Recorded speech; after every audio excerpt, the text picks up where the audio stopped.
Hi friends, welcome to HP Lab Room Salem. இன்னைக்கு நம்ம புதுசாக பார்க்க போகிற பிரிண்டர் பார்த்தீங்கன்னா HP 580 பிரிண்டர் நியூ மாடல் நியூவாக லான்ச் பண்ணியிருக்காங்க ஹெச்பியில். இந்த பிரிண்டரில் விட உங்களுக்கு என்னென்ன வருதுங்கிறத ரிவ்யூவாக நம்ம இன்றைக்கி பார்க்க போகிறோம். ஃபஸ்ட் இப்போ நம்ம பிரிண்டர் வந்து அன்பாக்ஸ் பண்ண போகிறோம். ஸோ ஃபஸ்ட்டு வந்து பார்த்திங்கன்னா உங்களுக்கு ஒரு காட்டன் பாக்ஸ் வந்துருக்கு. இதில் என்னென்ன இருக்குங்கிறத பார்ப்போம். ஸோ பிளாக் இங்க் பாட்டில் பார்த்தீங்கன்னா உங்களுக்கு 2 பாட்டில் கொடுத்துருக்காங்க இந்த மாடலில். அடுத்து பார்த்தீங்கன்னா சியான் பாட்டில் ஒன்று கொடுத்துருக்காங்க, colour bottle.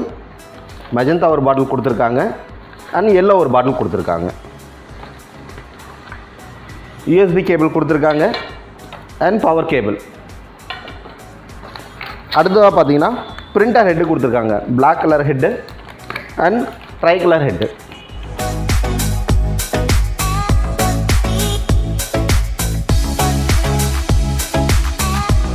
HP smart tank 580 மாடலில் பார்த்தீங்கன்னா பிளாக் அண்ட் ஒயிட் ஈல்டு வரும்போது பிளாக் அண்ட் ஒயிட்டில் பார்த்தீங்கன்னா 12,000 பேஜஸும், கலரில் எடுக்கும்போது 6,000 பேஜஸும் நம்ம பிரிண்ட் அவுட் எடுத்துக்கலாம். இதோட ஃபியூச்சர் பார்த்தீங்கன்னா print, scan, copy, wireless and ID card காப்பியோடு உங்களுக்கு கொடுத்துருக்க நியூ மாடல் பிரிண்டர். இதுக்கு முன்னாடி வந்த மாடல்லாம் வந்து பார்த்தீங்கன்னா 500 சீரீஸில் 516, 515 அண்ட் 500லாம் ஐடி கார்டு காப்பிங்கிற ஃபியூச்சர் கிடையாது.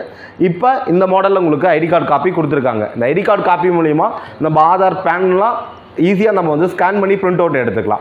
அடுத்து பார்த்திங்கன்னா இது பிரிண்டரோட ஈல்டு டியூட்டி சர்க்கிள் மந்த்லி பார்த்தீங்கன்னா 3,000 பேஜஸ் வரைக்கும் டியூட்டி சர்க்கிள் கொடுத்துருக்காங்க. பிரிண்டர் ஹெட்டுக்கு 30,000 பேஜ் வரைக்கும் பிரிண்டர் ஹெட்டுக்கு வாரண்ட்டி கொடுத்துருக்காங்க. ஆர் 1 இயர் வரைக்கும் பிரிண்டர் வாரண்ட்டி இருக்குது. கண்ட்ரோல் பேனல் பட்டன் பற்றி பார்ப்போம். Power button, resume button, wifi button, colour copy, black copy, ID card copy, information button and cancel button. இது உங்களுக்கு ஓவரால் டிஸ்பிளே எல்லாமே உங்களுக்கு வந்துடும். தேங்க்யூ.